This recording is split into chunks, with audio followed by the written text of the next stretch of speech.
คลิปนี้สิมาบอกว่าผู้ใหญ่บ้านฟินแลนด์เพิ่นสิเปิดคาเฟ่เพิ่นมื้ออื่นนี่ล่ะเพิ่นมาบอกกล่าวให้ไป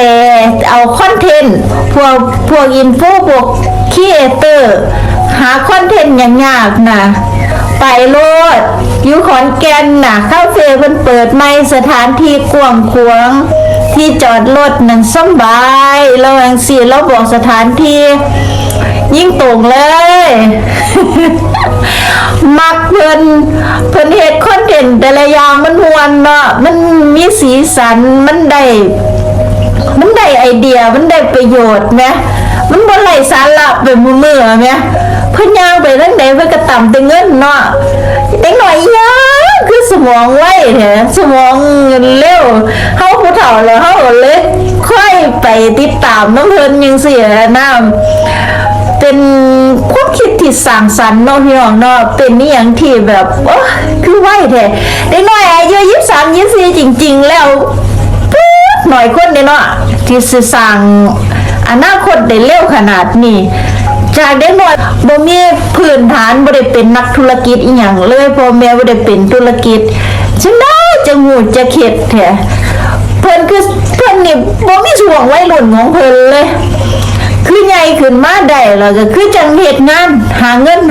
หาค้ำอย่างเดียวเลย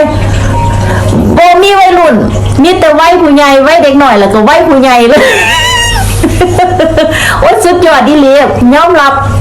น้องๆเพิ่นจะเก่งพร้อมเด้เนาะน้องโกกีน้องน้ำตาลเก่งมาสุดยอดเอาโลดแบบเพิ่นเป็นอ้ายที่เป็นตัวอย่างแล้วน้องกันน้องให้ความเคารพอ้ายฟังอ้ายพร้อมเลย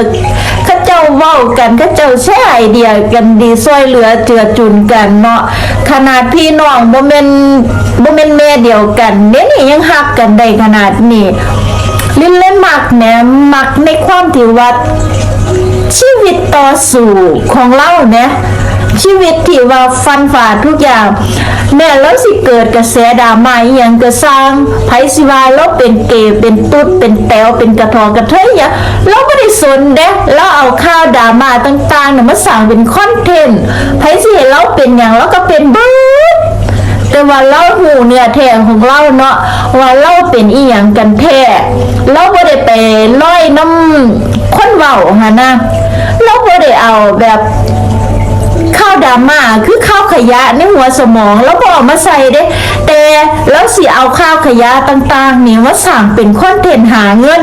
สังเกตเบิ่งเด้อคอนเทนต์อย่างผู้ใดสิเว้าเราแรงๆผู้ใดสิว่าสิสร้างเราหือว่าหยังก็สร้างเราบ่ได้สนเด้แล้วว่าอยากสร้างก็สร้างโลดเพราะว่าเราสิไปหยุดการสร้างของคนบ่ได้เลยคนมันสิสร้างน่ะเนาะมันสิไปหยุดปากคนได้จังได๋เพราะว่าสมัยโซเชียล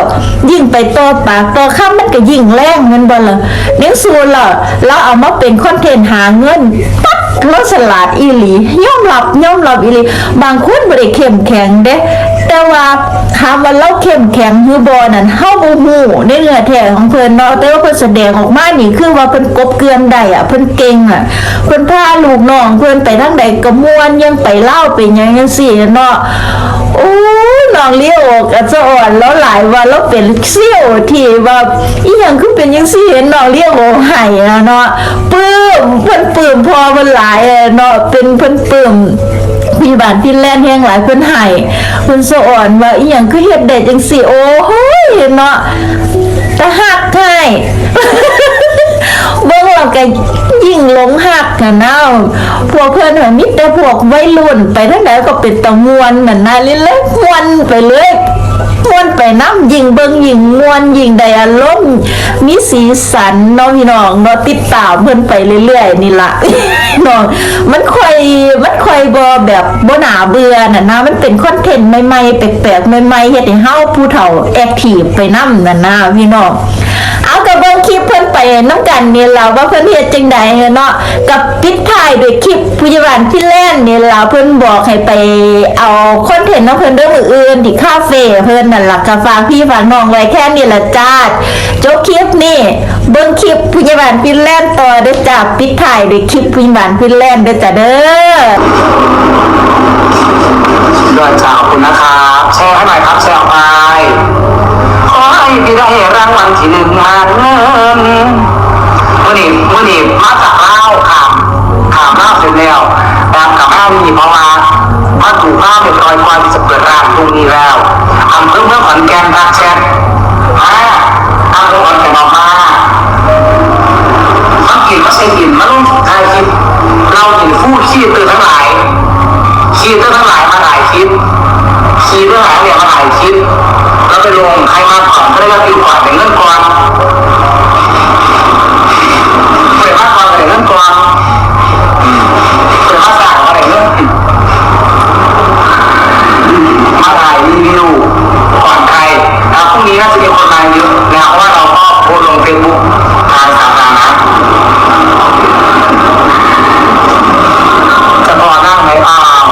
เรารับเท่าที่รับได้ถ้าส่วนมากลูกค้าเราก็จะเป็นพนักงานที่อยู่ในร้านไอ้ที่อยู่ในโรงพยาบาลด้วยในอนาคตก็เป็นพนักงานโรงพยาบาลเพราะเราเปิดเป็นหน้าโรงพยาบาลไงพี่น้องเรือร่มในหนองทองมันจะไปไหนจะดี เรือร่มในหนองทองมันจะไปใส่เข้ามานี่เมียคอยเปิดที่หน้าโรงพยาบาลไหมพี่น้องคอยเปิดคลินิกที่หน้าโรงพยาบาลดิคลินิกอยู่หน้าโรงพยาบาลเขากำลังทำสะอาดเรื่องอยู่คลินิกแค่เปิดหน้าโรงพยาบาลพนักงานโรงพยาบาลก็เป็นรอยแล้วตีมือได้แต่ถ่ายพ่อเสือในอันของหลังพนักงานคุณหมอนั่นถ่ายขึ้นมาเขียนกับพี่กับพี่น้อง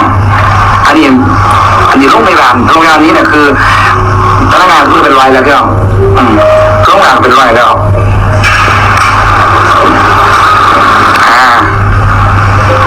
อันนี้โรงพยาบาลนะครับกำลังเซอร์วิสอยู่ของจอดประจำท้ายเดือนนี้จะไปเรื่อยกำไร5 บาท 10 บาทเพื่อพี่แดงกินนานจาก 5,000 เป็น 50,000ทำที่คือเราเป็นผู้บริหารแต่ว่า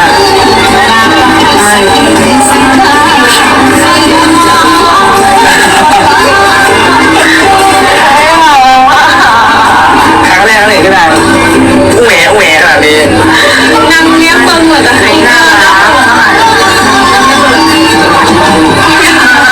น่ารักนั่งตัดหนูไม่ต้องนั่งพาโลกพาหนูลงมาใช่ไหมพาเรียวต้องนั่ง